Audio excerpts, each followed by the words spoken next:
Welcome to Raisina Ideas Pod, and I have with me His Excellency Tandi Dorji, Minister of Foreign Affairs and External Trade, Government of Bhutan.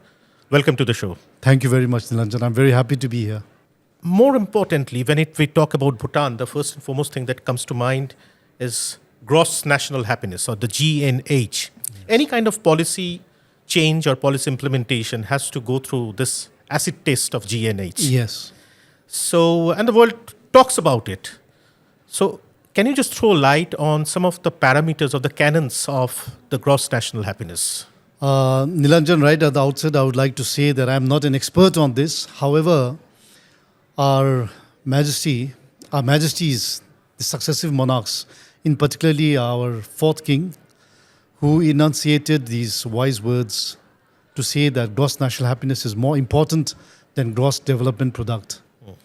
And that was way back in 1972, even before words such as sustainability and climate change were global agendas.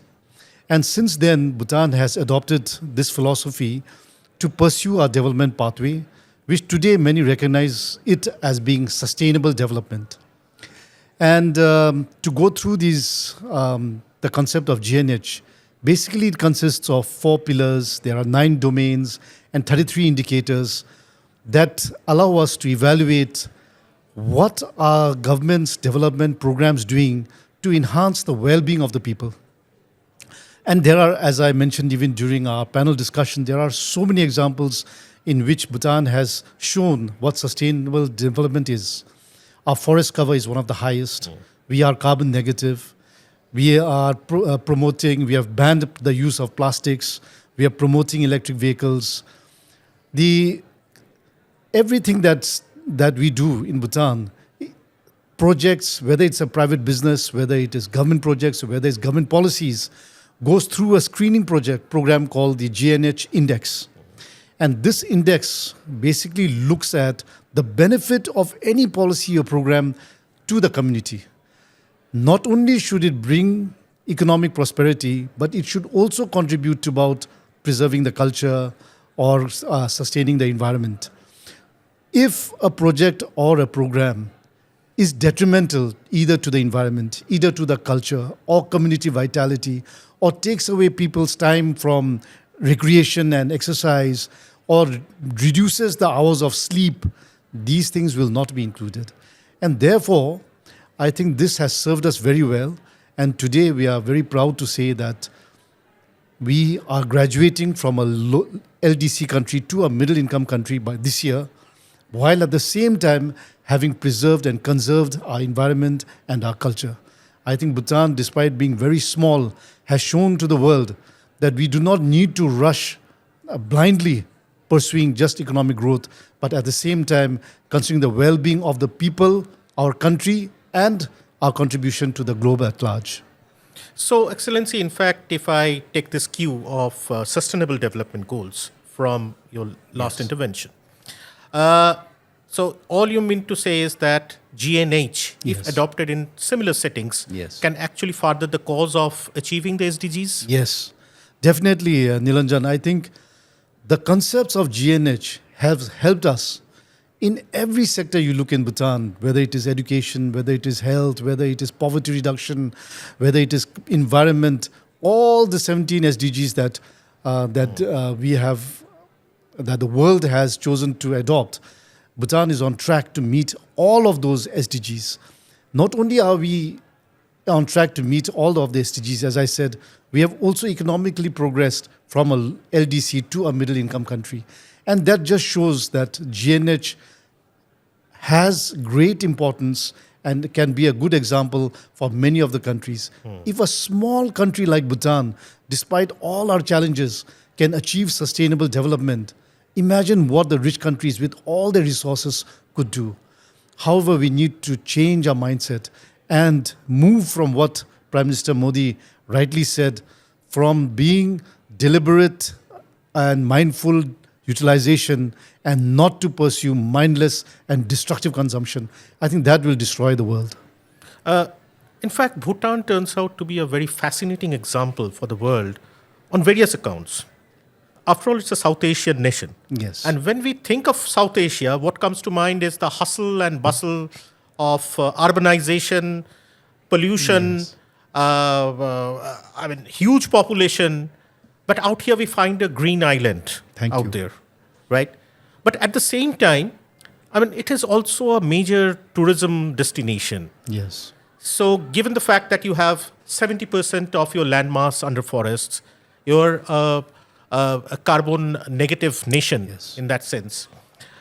And at the same time, when international tourism is going to be promoted, how do you really reconcile between this kind of a challenge and how do you, on the one hand, promoting tourists coming to your place, promoting development of the nation, at the same time, a sustainable environment. So how do you promote sustainable tourism given the major forces that are unfolding in the modern civilization? Thank you, Nilanjan. I think this is very, very important and crucial for Bhutan because we have been reflecting on our own tourism policy. We have always pursued a policy of high value, low volume, at the same time that His Majesty enunciated about GNH and GDP. It was 1974 when the first tourists came to Bhutan, and ever since then, we have always implemented a policy of having a sustainable development fee that is imposed on every tourist that comes to Bhutan, so that this sustainable development fee goes back towards preserving the culture, conserving the environment, ecotourism, and providing the services, at the same time going towards social services such as free education and free health. And now, post-COVID, looking at the world and looking at the impacts of mass tourism, as you rightly said, on the environment, on waste, and on so many other problems that has been created through mass tourism, we have reflected and we have initiated a new policy, and we have further strengthened our concept of high value, low volume. In this sense, we have made coming to Bhutan a little bit more expensive. Now, to visit Bhutan from abroad, dollar-paying tourists will have to pay a sustainable development fee of $200 per day. And for those coming from India, we'll have to pay $1,200 per day. But not only is this money being used for, as you said, conserving our environment, making sure that the 72% of our forest is contributing to sequestration of carbon dioxide in our region, but also ensuring that the services that the tourists get in Bhutan are of high quality. Not only is it safe, but of high quality, and that they can appreciate. Imagine, many of the tourists coming, nobody likes to go into crowded places. They want pristine, with less number of people, so that they can have the freedom and to enjoy being in less crowded places. And this is what Bhutan wants to provide. And we also at the same time want to provide an authentic experience in Bhutan. Unlike many countries in Bhutan, we do not have anything that is projected solely for tourism. All the festivals that you see are part of our tradition and culture. We don't have zoos, for example. What you see is nature. And so for those who feel that this is expensive, you look at many other countries, you would pay the same amount for a room or for a hotel room anywhere in the world. But for Bhutan, if you want an authentic experience and you want to see what we call as the new tagline, to believe that there exists an oasis in this region, then you have to come to Bhutan under our new sustainable development fee, and you'll be contributing towards sustaining the environment. So, given this, what will be your, what would you suggest as two major lessons for the world from the Bhutan model of development? The two biggest lessons I would say is one, to move away from the blind pursuit of economic growth. I think we have to look at the non-economic factors. As my king articulated, we must look at the concepts of gross national happiness. That GDP is not the best indicator for progress is well known, and it is now accepted worldwide. But what are the alternatives? Perhaps GNH could be one of them. So one is to definitely pursue a pathway that is both sustainable, development and consumption. And the second one that I would like to say is that we all, in Bhutan, right from our leaders, our kings, our prime ministers, the cabinet, the government, we should lead by example and practice what we preach. For example, in our cabinet in Bhutan, when we have government events, we go only vegetarian food. We serve only fruits and nuts during our meetings. We all go into electric vehicles, try to cycle and walk, and reduce our consumerism and materialism.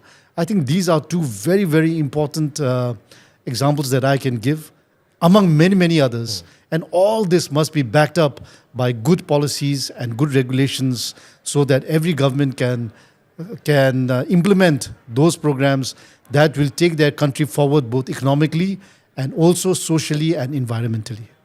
Thank you. Thank you for these valuable words, valuable intervention. In fact, indeed, it's for the world to learn from the Bhutan model of development, which is absolutely unique and absolutely something that is forward-looking as well. We cannot really confine ourselves looking at very reductionist modes of or delineations of development in the form of GDP growth. Thank you, Excellency. Thank you very much, Nilanjan. Thank you.